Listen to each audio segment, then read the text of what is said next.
Okay, welcome back to Biology in Focus, Chapter 33, Animal Nutrition. My name is Mr. Sparks, and I'm going to be guiding you through this lecture for John Tyler Community College.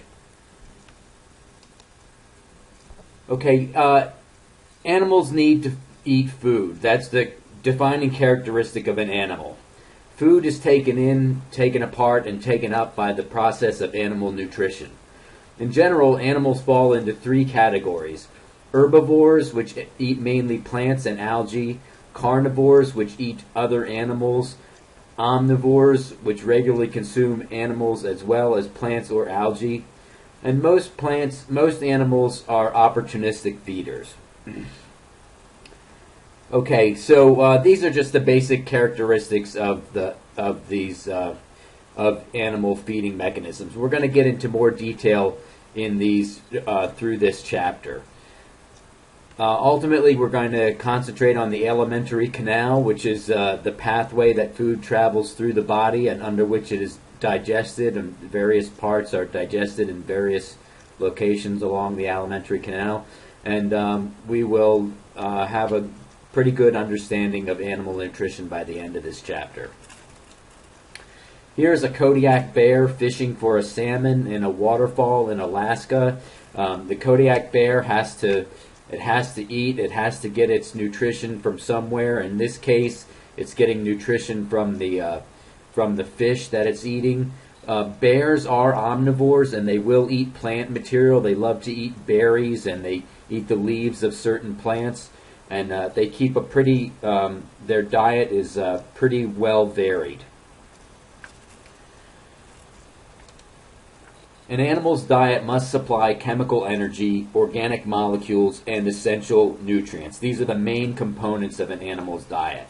An animal's diet provides chemical energy, which is converted into ATP and powers cellular processes.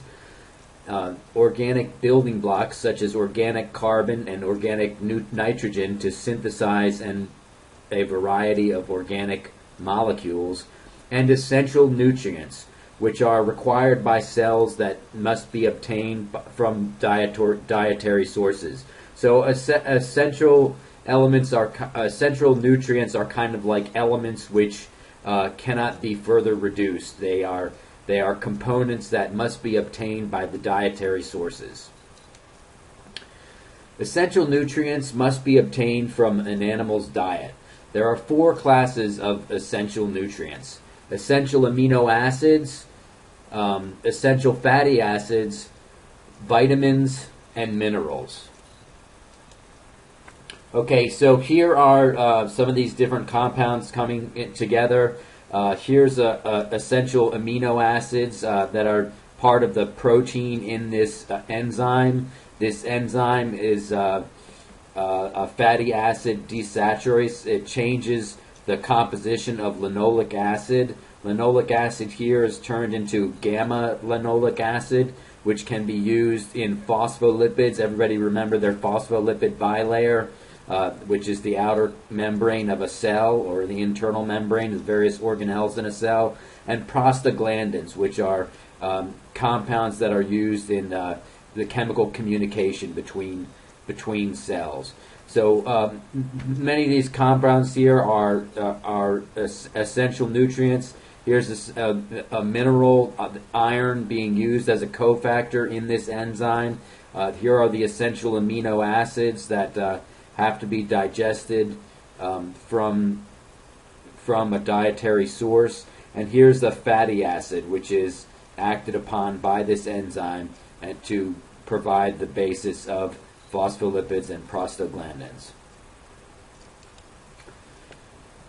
Essential fatty acids and amino acids. In animals, fatty acids are converted into a variety of cellular components such as membrane, phospholipids, signaling molecules, and storage fats.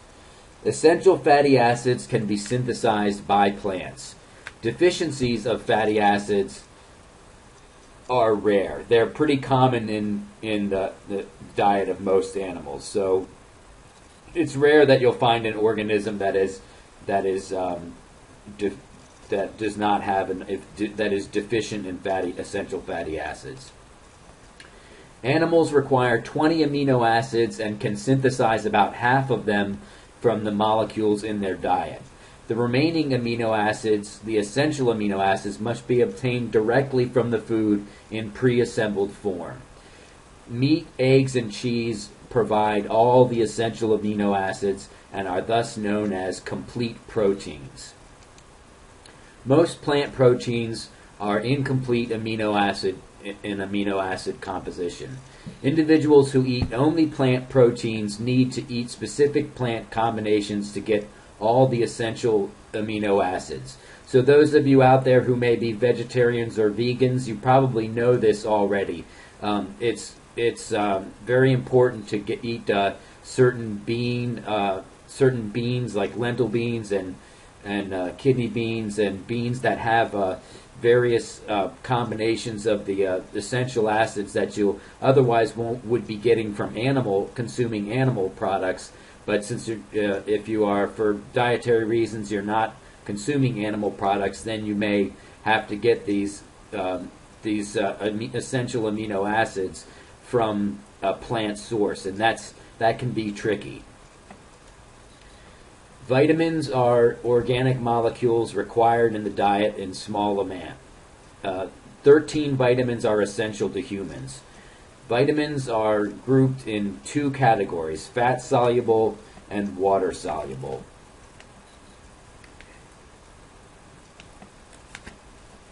Okay, the dietary requirement for vitamin D, for example, varies because we can actually synthesize this vitamin from other molecules when our skin is exposed to sunlight. But vitamin C, for example, we need to consume vitamin C because there's no way our body can produce it on its own. It's an essential vitamin. Human beings do not synthesize vitamin C, and guinea pigs do not synthesize vitamin C. So for some reason, we have that interesting connection with guinea pigs. Other animals can synthesize vitamin C, but these are all essential vitamins, organic molecules that are required in the diet in small amounts.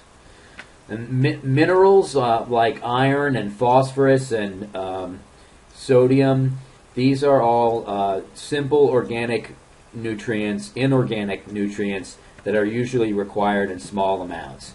Ingesting large amounts of some minerals can upset the homeostatic balance. So you can have kidney problems if you eat large amounts of certain minerals over a period of time. Like you can get kidney stones, for example, if over a period of time you're consuming too many minerals. Malnutrition, which is a dietary deficiency, results from the long-term absence from the diet of one or more essential nutrients. There are deficiencies in essential nutrients. The deficiencies in essential nutrients can cause deformities, disease, and death. Animals may consume salt, minerals, shells, or stones to prevent mineral deficiencies. So a lot of animals, well, humans included, we eat salt with iodine added to it, and that is to help keep our thyroid in good condition. A lot of animals will consume salt, like salt licks. If any of you are hunters out there, you know you can attract deer to a given area by providing salt blocks, and the deer will come in and they will lick the salt blocks to get minerals that they're otherwise deficient in their diet. Here's a baby chamois, which is a type of European goat that lives in the mountains in the Alps, and here you can see the goat is kneeled down, licking the surface of a rock in an attempt to get minerals directly from its habitat. The behavior is common among herbivores, where soils and plants provide insufficient amounts of essential nutrients such as sodium, calcium, phosphorus, and iron. A diet with insufficient amounts of of one or more amino acids is the most common type of malnutrition among humans. So amino acid deficiency is the most common type of dietary malnutrition. Individuals subsisting on simple rice diets are often deficient in vitamin A. To overcome this, scientists have engineered a strain of rice that synthesizes beta-carotene, which is converted to vitamin A in the body. Okay, so this is the so-called golden rice, which has been used with great effect in Asia, where people have primarily a rice diet and they don't eat very many other types of vegetables.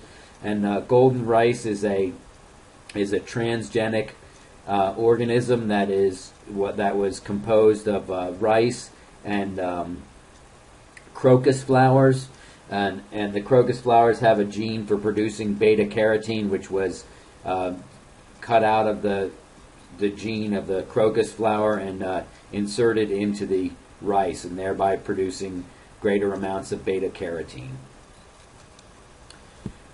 Undernutrition results when a diet does not provide enough chemical energy. An undernourished individual will use up stored fats and carbohydrates. They'll become skinnier, they'll break down its own proteins, lose muscle mass, suffer from protein deficiency of the brain, die or suffer irreversible damage. You can see when people are really in the end stages of starvation, they have you can see their bones and their ribs, and these are all conditions of undernourishment. When the body gets severely undernourished, it starts to eat itself. So the body starts to digest its own proteins, and therefore it will lose muscle mass. Okay, you can see this really. This example is pretty extreme, and you know it when you see it. Genetic defects that disrupt food uptake or provide information about human nutrition. For example, hemochromatosis causes iron buildup without excessive iron intake. Insights into human... let's see.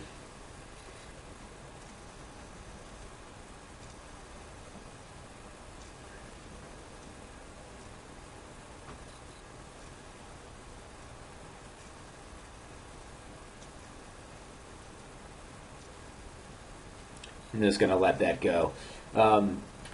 Insights into human nutrition have come from epidemiology, the study of human health and diseases in populations. Neural tube defects were found to be the result of deficiency in folic acid in pregnant mothers.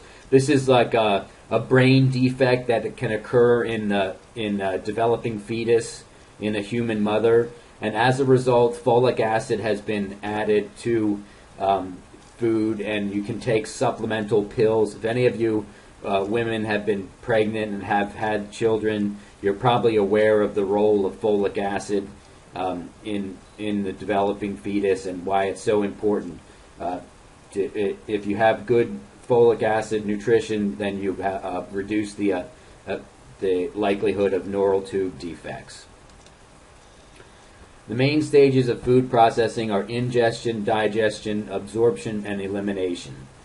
Food processing can be divided into 4 distinct stages: ingestion, digestion, absorption, and elimination.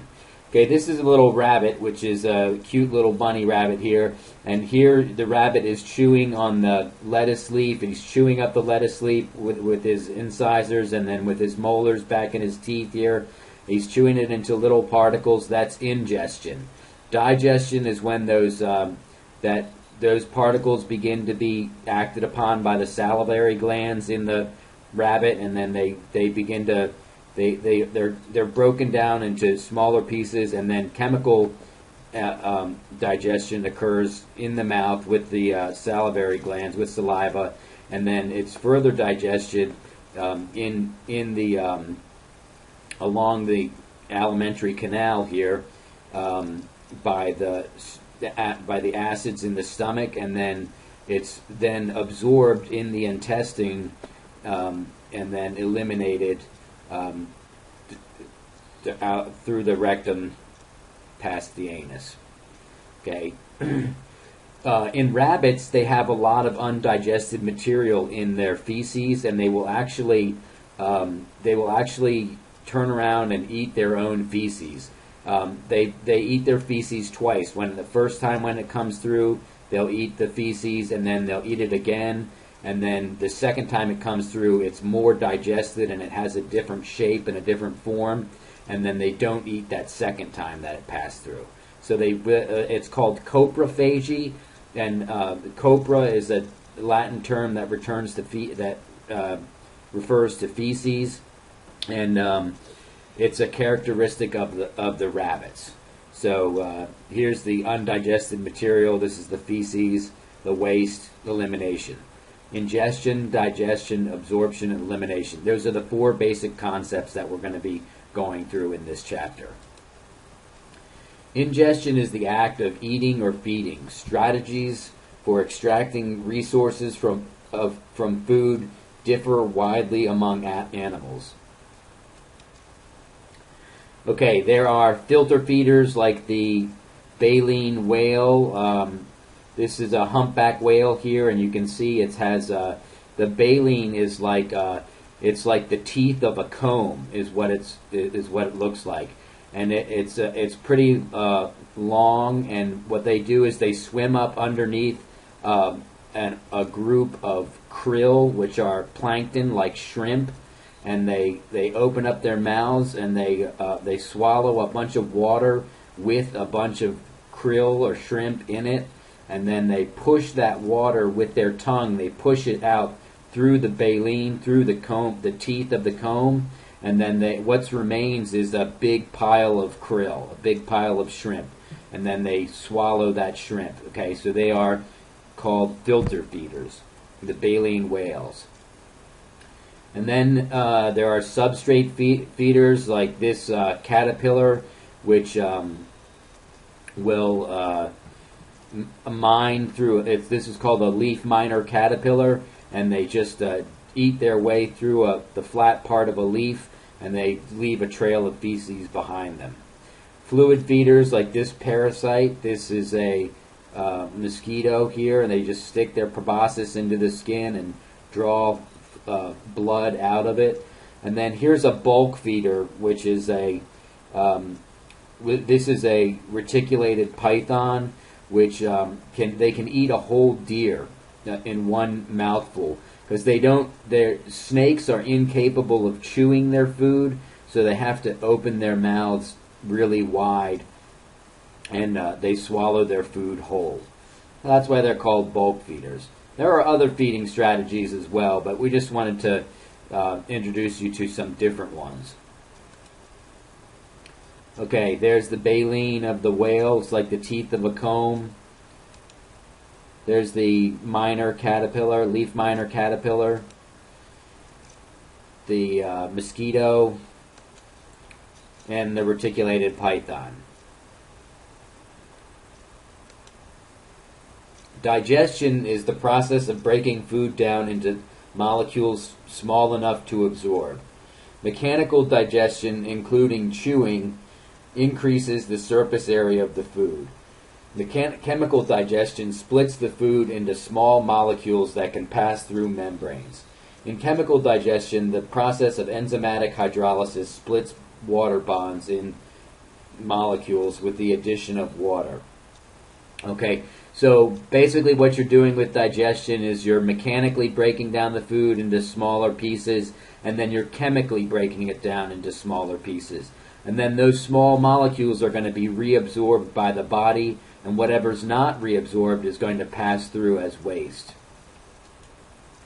Absorption is the uptake of nutrients by body cells. Elimination is the passage of undigested material out of the digestive system. Digestive compartments. Most animals process food in specialized compartments. The stomach, the small intestine, the large intestine. In cows, they have a rumen, abomasum and omasum. These different compartments reduce the risk of an animal digesting its own cells and tissues. So they're specially structured cells and tissues. Like the stomach, for example, will produce hydrochloric acid, but it does not digest itself because, for one reason, it produces copious amounts of mucus, which protect the cells of the stomach, and for another reason is like the stomach cells are replaced about every 3 days. In intracellular digestion, food particles are engulfed by phagocytosis. Phagocytosis is it's the same, like when we're looking at, it's the same thing when we look at amoebas, and the amoebas wrap themselves around the food particle and then they pull them in for digestion. That's phagocytosis. Food vacuoles containing food fused with lysosomes containing hydrolytic enzymes. So food vacuoles are even further digested by cells inside after they've been mechanically and chemically digested. They're even further digested within the cells. Extracellular digestion is the breakdown of food particles outside of the cells. It occurs in compartments that are continuous with the outside of the animal's body.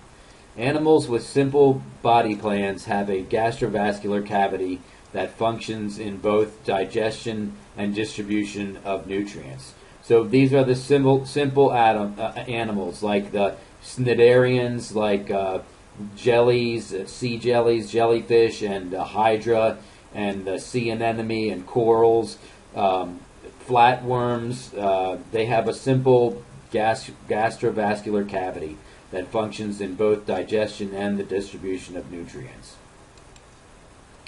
Okay, here's a hydra.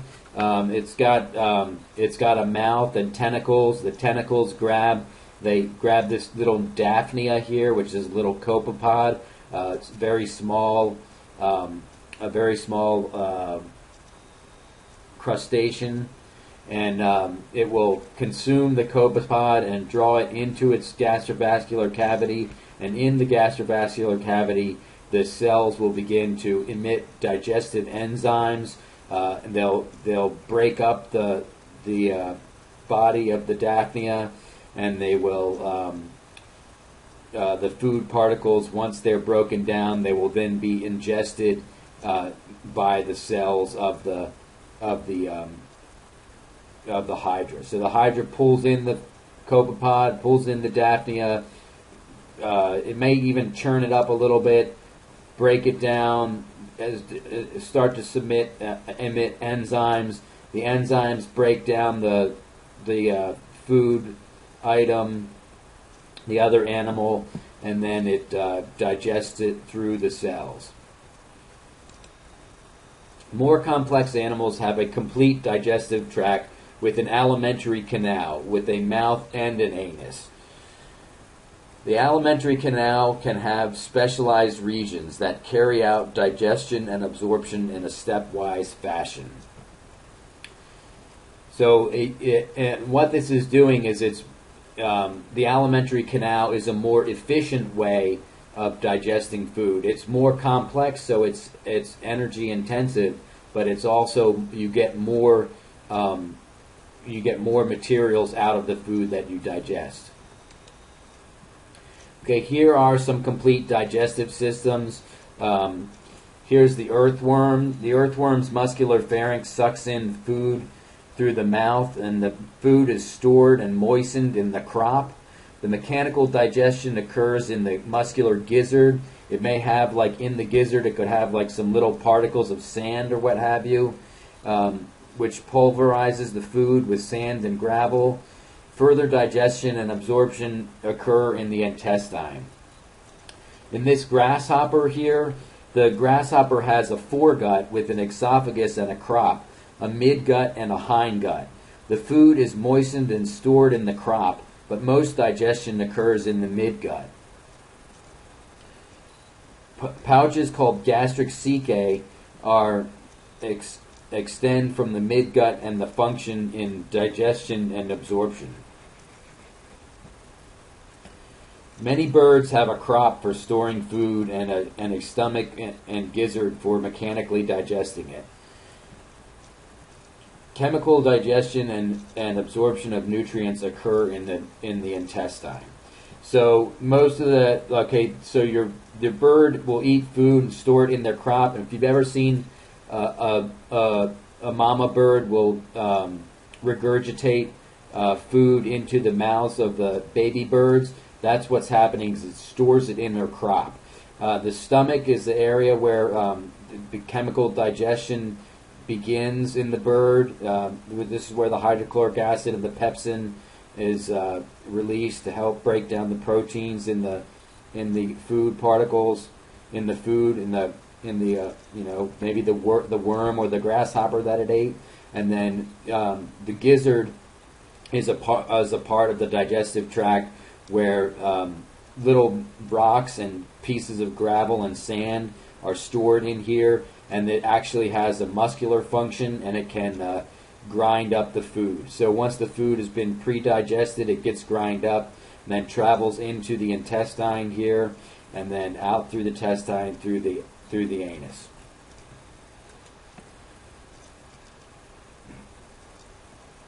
Organs specialized for sequential stages of food processing form the mammalian digestive system. The mammalian digestive system consists of an alimentary canal and accessory glands that secrete digestive juices through the ducts. Mammalian accessory glands are the salivary glands, the pancreas, the liver, and the gallbladder. So we'll go through this in a little bit of greater detail. Okay, here's the mammalian digestive system or alimentary canal. Here's the mouth where we chew food. We break it down mechanically into smaller particles, and saliva gets mixed into the food. Now, saliva helps us to swallow that food as well. It moistens that food, and it also has some predigestive enzymes in it. Enzymes that can break down starches into sugars, and it begins the digestion. Okay, so here's the salivary glands in the mouth. Food is then, you ball it up into a form what's called a bolus with your tongue, and then that bolus of food is then pushed back into the pharynx, where it's separated from the esophagus, of course, because you don't want food going down your... it's separated from the trachea because you don't want food going down your windpipe. And then it goes into the esophagus. It travels down the esophagus via, the mechanism is called peristalsis. It's the involuntary squeezing of these muscles together. And everybody's familiar with reverse peristalsis. That's vomiting. That's when the contents of your stomach come back up through the esophagus and you vomit them in the toilet or on the floor.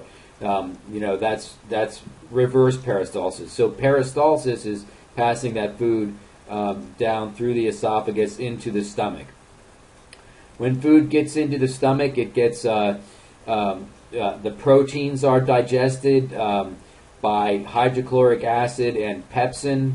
Hydrochloric acid is actually used to make the enzymes in the stomach to be better, more efficient at digesting proteins. Here's the liver and the gallbladder, which the liver has several functions we'll talk about here in this lecture. They pass into the duodenum. This is where the pancreas is, which is behind the stomach here. If anybody has diabetes, they are familiar with the function of the pancreas. The pancreas secretes insulin and glucagon to control the level of blood sugar in the body. And then it passes through the duodenum into the small intestine. The small intestine is called the small intestine because its diameter is smaller than the large intestine, but it's actually longer than the large intestine. So then it goes through the small intestine and then empties into the large intestine, and this is where most of your solid waste is controlled. It gets passed through the large intestine, and this is where water is extracted, and then you get solid waste. For the most part, solid waste. Sometimes you have diarrhea and you have liquid waste, but for the most part, this is where your solid waste comes from. In the stomach, there are two sphincters. There is the lower esophageal sphincter, and this is the sphincter that holds all the hydrochloric acid and digestive enzymes inside your stomach. Sometimes the pyloric sphincter will malfunction, and you'll burp up a little bit of stomach acids, and that can cause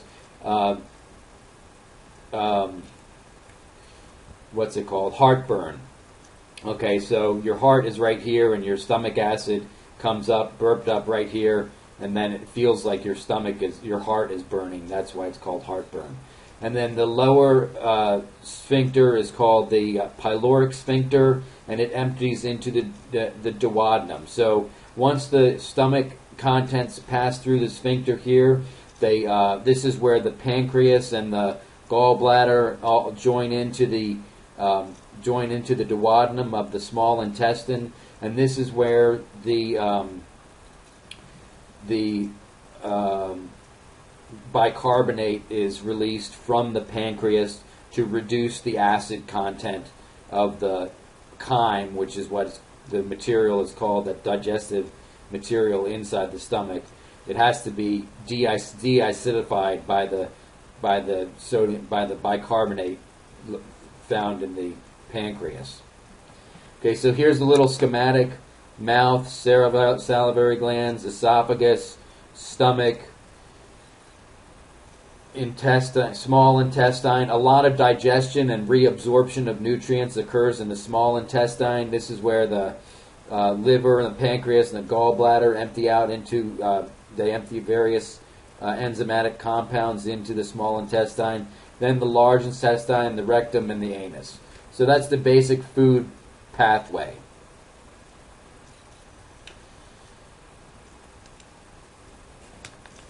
Okay, there's our schematic diagram here. A schematic diagram of the human digestive system with the accessory glands in purple.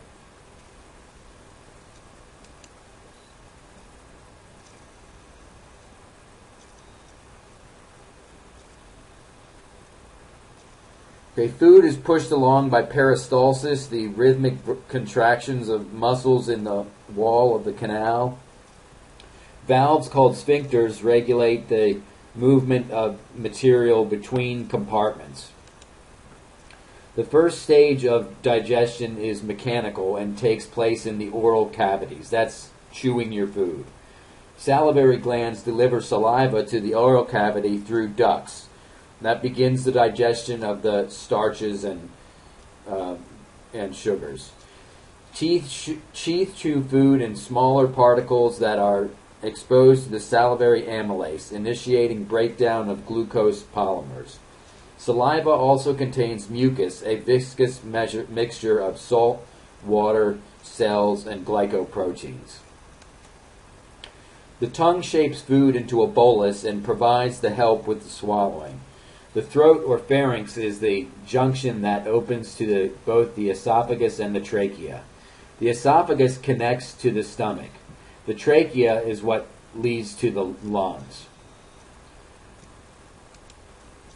Swallowing must be carefully choreographed to avoid choking. I think we all know that. Has anybody ever choked on any food before? I think it's a memorable experience. If you get food, I've never really choked horribly bad, but never so much that I needed help. But sometimes you'll be like at the Super Bowl game and you eat a Dorito and you swallow the Dorito like the wrong way. It can be terrible. So swallowing has to be orchestrated in order to avoid choking. The esophagus conducts food from the pharynx down to the stomach through rhythmic cycles of contraction. The form of esophagus fits its function and varies among species. The stomach stores food, and secretes gastric juice, which converts the meal into a mixture of food and digestive juice called chyme.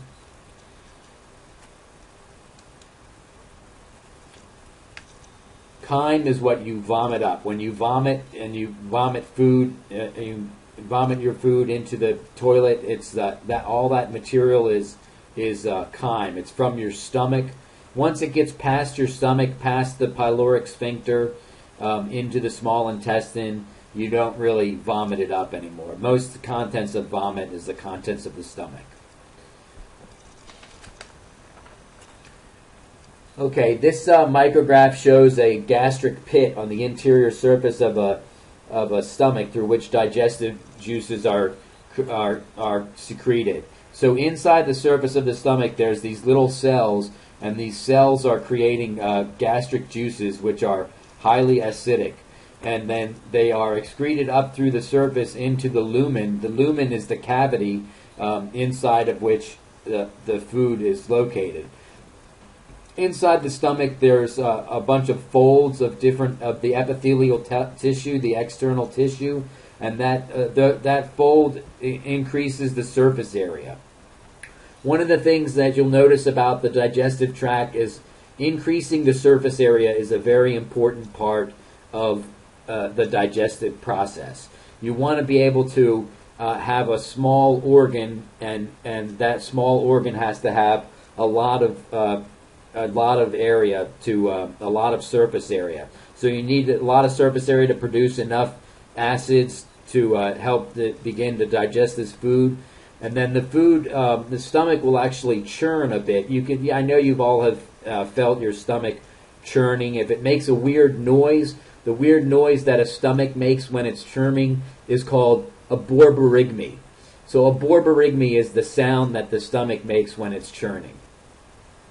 Now, let's go through this a little bit. The interior surface of the stomach is highly folded and dotted with pits that lead to tubular gastric glands. The gastric gland has three types of cells that secrete different components within the gastric juice: mucus cells and chief cells and parietal cells. Mucus cells secrete mucus, which lubricates and protects the cell lining of the stomach. Chief cells secrete pepsinogen, which is an inactive form of the digestive enzyme pepsin. And parietal cells secrete the hydrochloric acid. So the chief cells secrete the pepsinogen, and then hydrochloric acid is secreted into the lumen, and then that activates the pepsinogen into pepsin.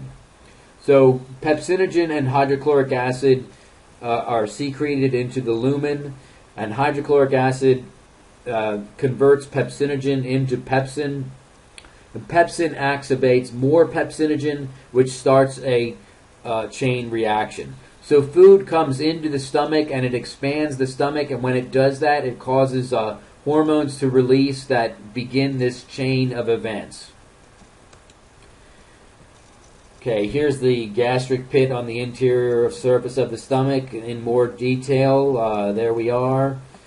All right. Pepsinogen, hydrochloric acid, hydrogen protons. All right, proton pumps are in effect here. Okay, we already went through this. This is on page 672 of your textbook. Chemical digestion in the stomach. Gastric juice has a low pH of about 2, which kills bacteria and denatures proteins. Gastric juice is made up of hydrochloric acid and pepsin. Pepsin is a protease, or protein digesting enzyme, that cleaves proteins into smaller peptides. So the job of your stomach is to digest the proteins. The other parts of the small intestine will digest the lipids, and your different parts of your digestive tract digest different parts of the food that you're eating. Okay, chemical digestion in the human system. Okay, basically, it starts out like here is the oral cavity, the stomach, the small intestines. Okay, small intestine, enzymes from the epithelium, enzymes from the pancreas. So this is the beginning part of the small intestine. So this is what I was talking about. There's going to be different parts of your food are going to be digested by different parts of your digestive tract. In the oral cavity, in the mouth, this is where polysaccharides and starches and glycogen, they begin to be digested by salivary amylase, break down into maltose and other sugars. They pretty much pass through the stomach, where the protein part of that food is going to be digested. Nucleic acid digestion begins. Fat digestion begins. In the small intestine, the enzymes from the pancreas are going, and from the liver are going to be excreted into the small intestine, and this is where more complex sugars are digested. Pancreatic trypsin and chymotrypsin are going to digest proteins further into smaller and smaller polypeptides. Nucleic acid digestion really occurs in the small intestine pretty intensively. It's broken down into nucleic acids are broken down into their component nucleotides. Fat digestion. Fat is digested by pancreatic lipase in the duodenum and the upper part of the small intestine. It's broken down into glycerol, fatty acids, and monoglycerides, and then it's digested back into the body through the small intestine. Small intestine also breaks down sugars and disaccharides into less complicated monosaccharides. Peptides protein peptides are broken down into amino acids. And nucleotides are broken down into nucleosides, and nitrogenous bases, sugars, and phosphates. So all these are different compounds. This is page 672 of your textbook. These are the different metabolic pathways, or pathways of digestion.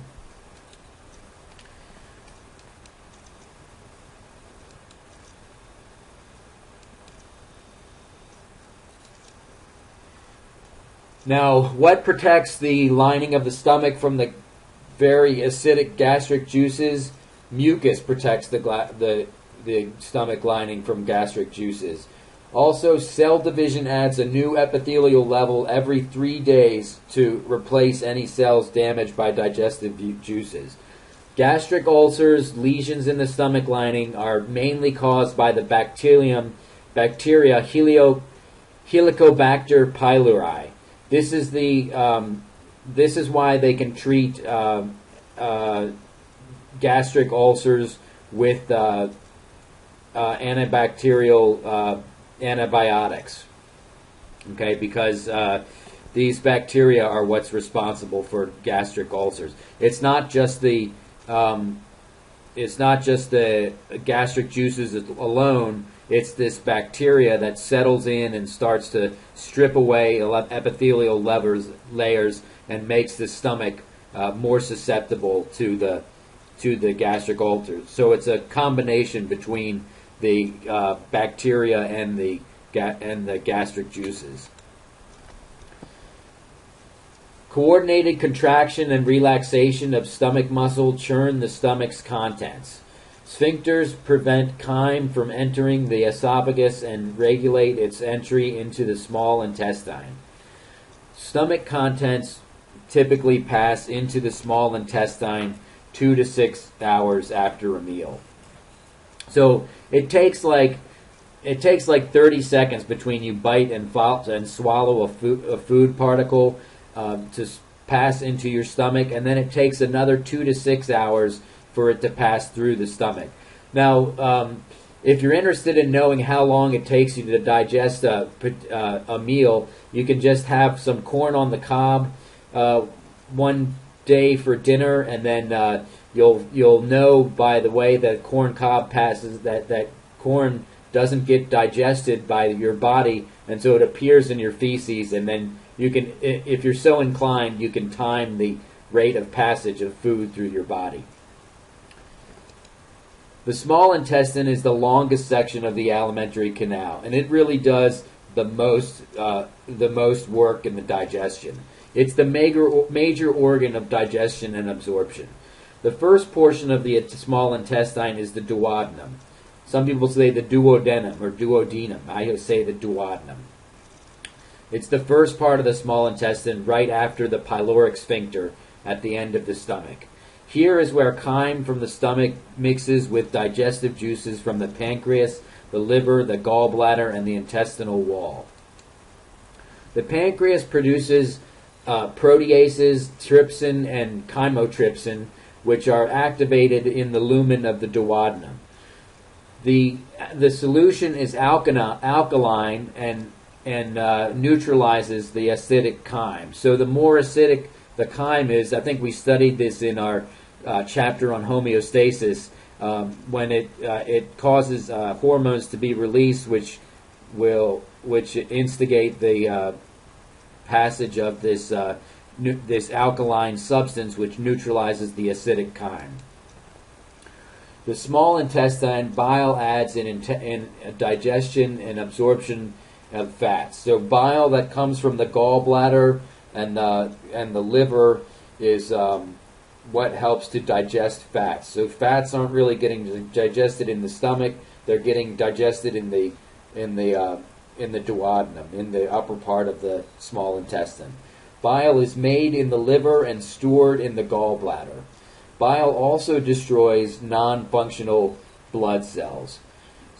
So bile in the liver helps to clean dead blood cells out of the bloodstream in the same way that the spleen does, but we're not talking about the spleen just yet, so we'll save that for another chapter.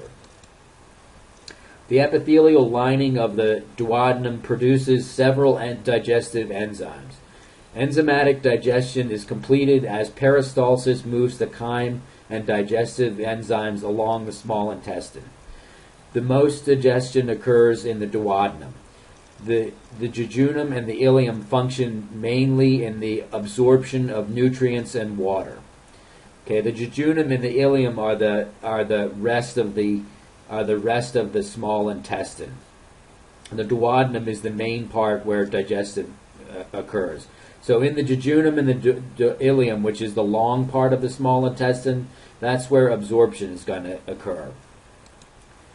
Okay, here's a schematic of a small intestine, or rather a diagram of the small intestine. And here we see, here's the small intestine. It's all bunched up. There's actually a membrane called the mesentery, which holds the intestine into place.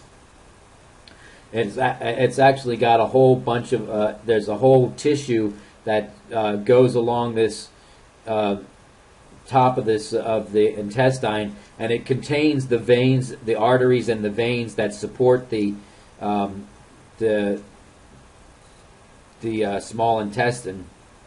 Okay, here you got these smooth muscle layers that are going to cause peristalsis, that's going to move the food along through the small intestine into the intestinal wall. Okay, so this is where the ileum and jejunum are, like these main parts of the small intestine.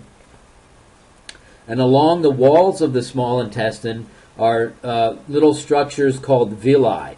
And inside the villi there are blood capillaries. And these blood capillaries are what help to digest and move the digested food particles. They're not particles at this point. They're elements. They're essential nutrients and what have you. Particles like fat and nucleotides, and they get absorbed into the bloodstream and then they get moved on throughout the body. But these little, they're like these little fingers that stick up, and they're called the villi. and they help to increase the surface area of the small intestine. So you can see here, like here's the lumen, the interior part of the small intestine. The lumen is covered with epithelial cells. These epithelial cells cover the villi. If you took these villi and pushed them down and smashed them until they were flat, you had one flat surface along the whole.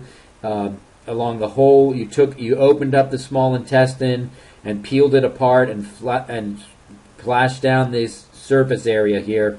The surface area of the villi and in the entire small intestine would be the equivalent of a Olympic-sized swimming pool. So that's how much surface area you've got inside the convoluted folds and the villi of the small intestine. Now, so on top of the villi, you've got these epithelial cells, and each of these epithelial cells has tiny little microvilli. Okay, these microvilli are what is really absorbing the food, or not the food, but the digested material. So the digested material from the inside there, the lumen, is passing through the microvilli, through the epithelial cells towards the capillary, and then they're being absorbed by the capillary, and they are transporting themselves throughout the body, throughout wherever that nutrition is needed for growth and whatever functions those other cells may have. Okay, here's the villi on top of the intestinal wall. The intestinal wall is folded, so there's increased surface area in the intestinal wall. There's increased surface area in the villi, and there's even increased surface area in the microvilli. So these tiny little structures are all covering the interior surface of the small intestine, and this is where digestion happens. This is where food material is transported into the body through the nutrient absorption. Absorption in the small intestine. The small intestine has a huge surface area due to villi and microvilli that project into the intestinal lumen. The enormous microvillar surface creates a brush that greatly increases the rate of nutrient absorption. Transport across the epithelial cells can be passive or active depending on the nutrient. Okay, so for example, triglycerides are fats that are broken down in the lumen of the small intestine, and then they're actually reassembled when they get on the other side of the microvilli into the epithelial cells. So triglycerides are broken down to fatty acids and monoglycerides by lipase, an enzyme that breaks down lipids. Monoglycerides and fatty acids diffuse into epithelial cells and are then reformed as triglycerides. The triglycerides are incorporated into chylomicrons, and chylomicrons enter the lacteals and are carried away by the lymph. Okay, so the lymph system is also, lacteal ducts is the part of the lymph system, which we didn't really cover in this chapter, but the lymph system is part of the immune system, and it will transport lipids throughout the body as well. So these little particles, chylomicrons, enter into the lacteal system. Let's see, the lacteal system is the central duct right here that's surrounded by the blood capillaries. Okay, so this is the lacteal system, and that is part of the lymph system. So the lacteal system will absorb these fat molecules and transport them throughout the body. This is where the lymph system comes into play. Okay, so we did talk about them. All right. Okay, fatty acids, triglycerides, into the lacteal system. Chylomicron. The hepatic portal vein carries nutrient-rich blood from the capillaries of the villi to the liver and then to the heart. The liver regulates nutrient distribution. It interconverts many organic molecules and detoxifies many organic molecules. Epithelial cells absorb fatty acids and monoglycerides and recombines them into triglycerides. These fats are coated with phospholipids, cholesterol, and proteins to form water-soluble chylomicrons. Chylomicrons are transported into the lacteal and the lymphatic system in each villus. Villus is the singular of villi. Lymphatic vessels deliver chylomicron-containing lymph to large veins that return blood into the heart.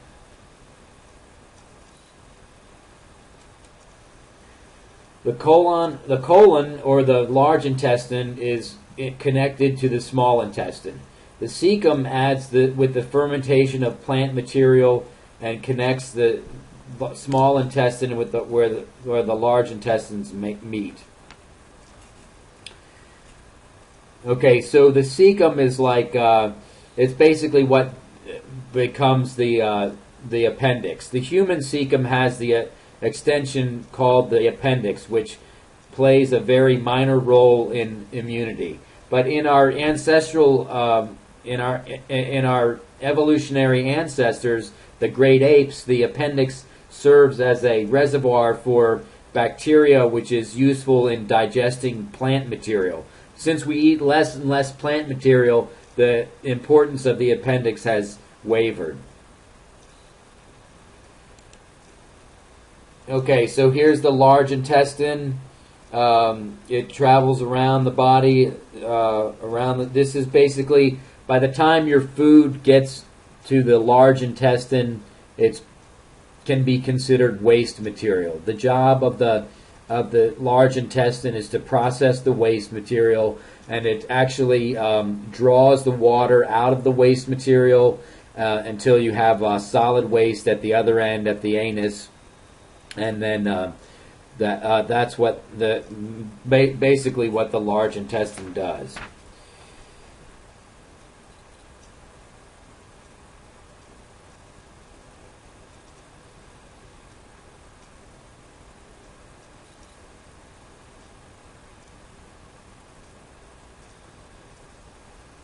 Okay.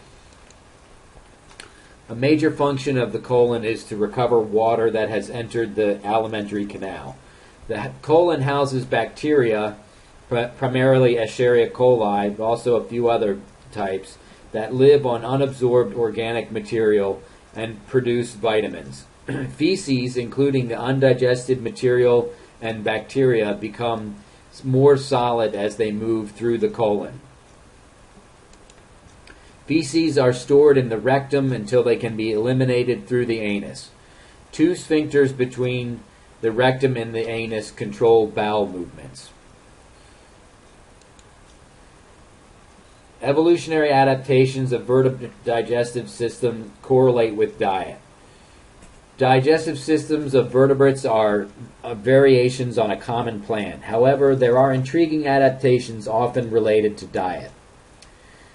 For example, dental adaptations. Dentition of an animal's assortment of teeth is one of the examples of structural variation reflecting diet. The success of mammals is due to their part on dentition, which is specialized for different diets. Non-mammalian vertebrates have less specialized teeth, though exceptions exist. For example, the teeth of poisonous snakes are modified as fangs for injecting venom. Okay, so these are mammals. Carnivores have adapted canines for seizing their prey. Their incisors are adapted for ripping open skin and flesh, and their premolars are adapted for gnawing on bones and what have you. Humans, which are omnivores, have some of these traits. We have incisors adapted for ripping open difficult surfaces. our canines are less prominent.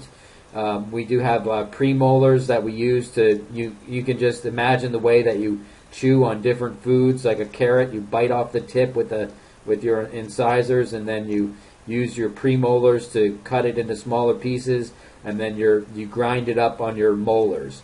In the herbivores, the incisors and canines are less prominent, and the premolars and the molars are much more prominent. So if you're eating a lot of vegetable material, you need to chew up that food more carefully.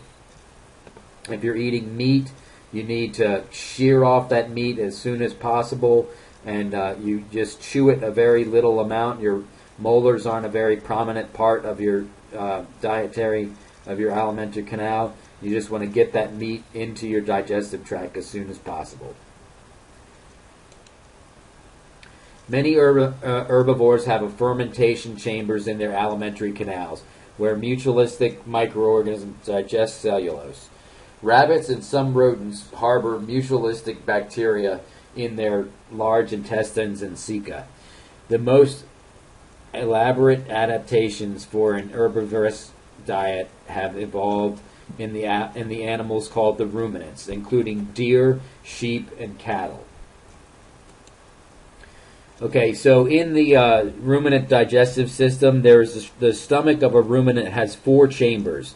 Chewed food enters the rumen and the reticulum, where mutualistic microorganisms digest cellulose in the plant material. These are largely bacteria that do this. Periodically, the cow regurgitates and re-chews cud from the reticulum, further breaking down the fibers and thereby enhancing microbial action. The re-swallowed cud passes to the omasum, which is where some water is removed, and then to the abomasum for digestion by the cow's enzymes. In this way, the cow obtains significant nutrients from both the grass and the mutualistic organisms, which maintain a stable population in the rumen. Okay, so the cow consumes food. It goes into the rumen. It's got a lot of space in here. There's a lot of mechanisms to increase surface area. This is where the symbiotic organisms help to digest the food. The food is then kind of coughed up back into the omasum, where it is processed and then digested and then passed back into the mouth, where a cow will chew its cud. The cow chews its cud, and then it passes the cud back into the omasum, and then it passes through there into the abomasum, and then into the intestine. So there's an awful lot of digestion that's going on, mechanical and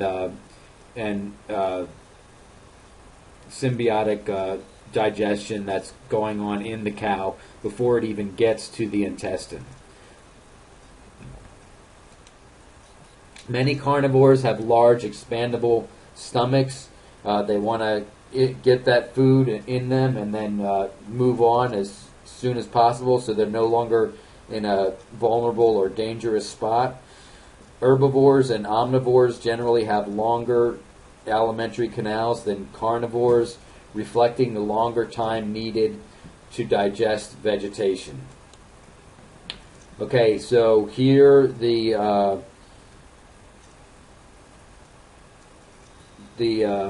relatively short digestive tract of the coyote is sufficient for digesting meat and absorbing its nutrients. In contrast, the koala's long alimentary canal is specialized for digesting eucalyptus leaves. Extensive chewing chops the leaves into tiny pieces, increasing exposure to digestive juices. In the long cecum and upper portion of the colon, symbiotic bacteria convert the shredded leaves into a more nutritious diet. So the herbivorous animal is always going to have a longer digestive tract than the carnivorous animal. It's got a greater job to do.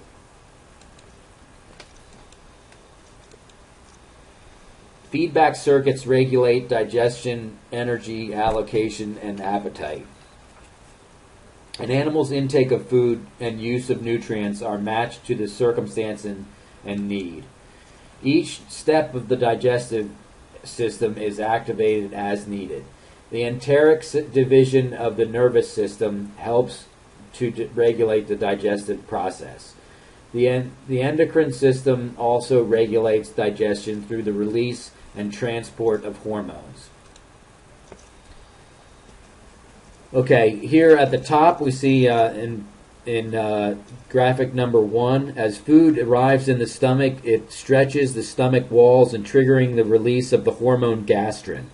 Gastrin circulates via the bloodstream back to the stomach, where it stimulates the production of gastric juices.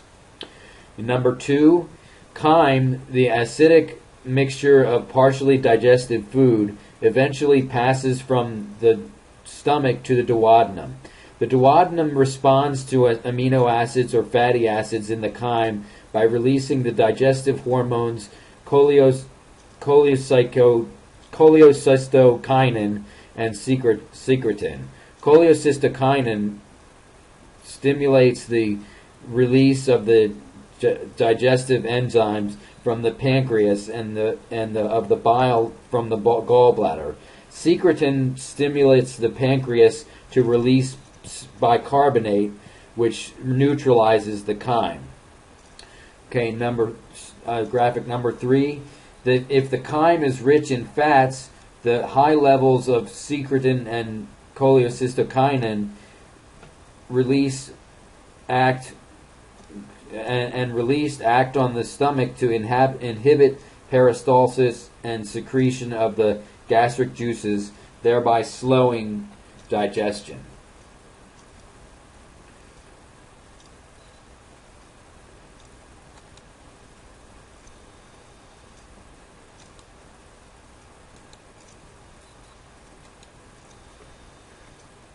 Okay, energy allocation. The flow and transformation of energy in an animal is its bioenergetics. Its biogenetics determine its nutritional needs. If an animal's energy used per unit of time is called the metabolic rate. The metabolic rate can be determined by monitoring the animal's rate of heat loss, the amount of oxygen consumed, and the amount of carbon dioxide produced. Okay, well, but basically your animal is the part in beige in the middle of this diagram, and the outside world is everything in the blue part.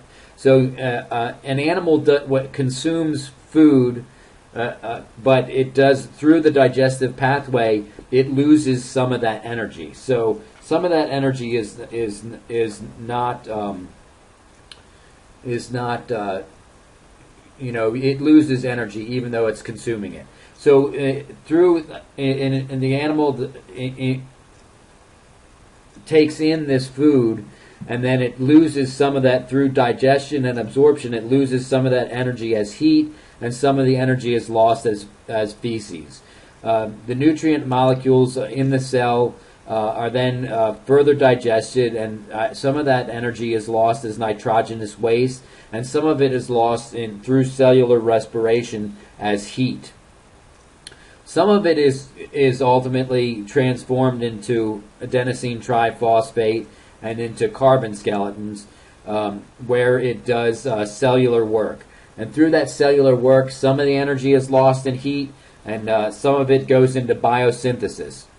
Biosynthesis is the production of the nutrient molecules that are necessary for maintaining the cellular structure of the body, but some of it again is lost as heat. So you're losing energy throughout this process. Energy lost in feces, energy lost in nitrogenous waste, and energy lost in heat. But some of that energy is being consumed by the body directly and producing molecular structures necessary for the metabolism of the organism. Okay, so basically this just tells you that a lot of energy is lost as heat.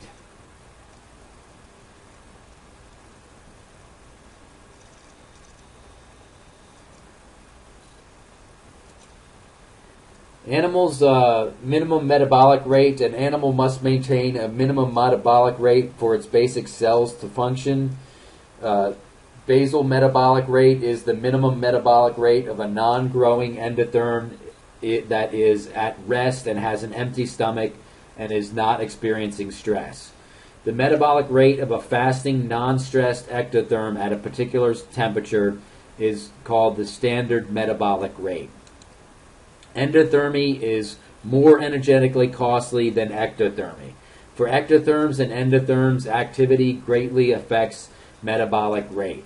Okay, so animals that are able to maintain their own homeostatic capacity, including their thermoregulation, that takes more energy than an ectotherm. So an ectotherm, like a reptile, does not use as much energy as an endotherm. And remember we talked about the rattlesnakes in Montana. If they eat 2 mice, they're able to survive the year. If they eat 4 mice, they're able to reproduce that year. An endothermic, an organism of a similar size has to constantly consume resources in order to. It has to constantly consume food in order to maintain its internal metabolism. For ectotherms and endotherms, activity greatly affects metabolic rate. So once you start getting active, like you're looking for more food, that costs energy to maintain your metabolism. Another interesting thing that snakes do, some other reptiles, is they just stay in one area like their whole lives. They don't necessarily travel a lot unless they're looking for food. What they are called is ambush hunters, and they will stay in a particular area and try to grab food as it passes by. When an animal takes in more energy than is needed for metabolism or activity, excess food is stored usually in the form of fats. In humans, the liver and muscle cells, which are used first, energy is stored as glycogen. When glycogen deposits are full, additional excess energy is stored as fat in adipose tissues. When fewer calories are taken in than expended, then the body expends liver glycogen and muscle glycogen and then fat in that order.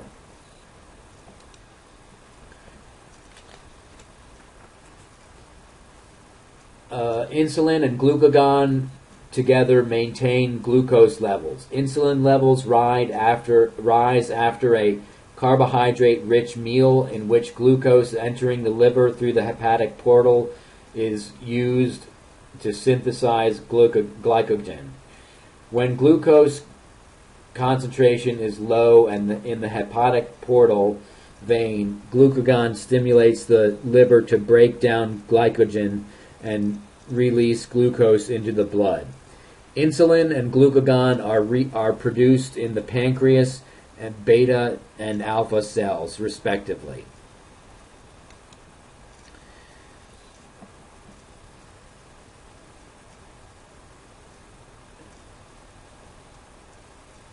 Okay, so here's the schematic. Let's start over on the right-hand side with the stimulus. Is blood glucose levels increase after eating. The pancreas secretes the hormone insulin into the blood, and then insulin enhances the transport of glucose into the body cells and stimulates the liver and muscle cells to store glucose as glycogen. As a result, the blood glucose level drops. Okay, so blood glucose level drops below a certain point, and then the pancreas secretes the hormone glucagon into the blood. The glucagon stimulates the breakdown of glycogen in the liver and the release of the glucose into the blood increasing the blood glucose level.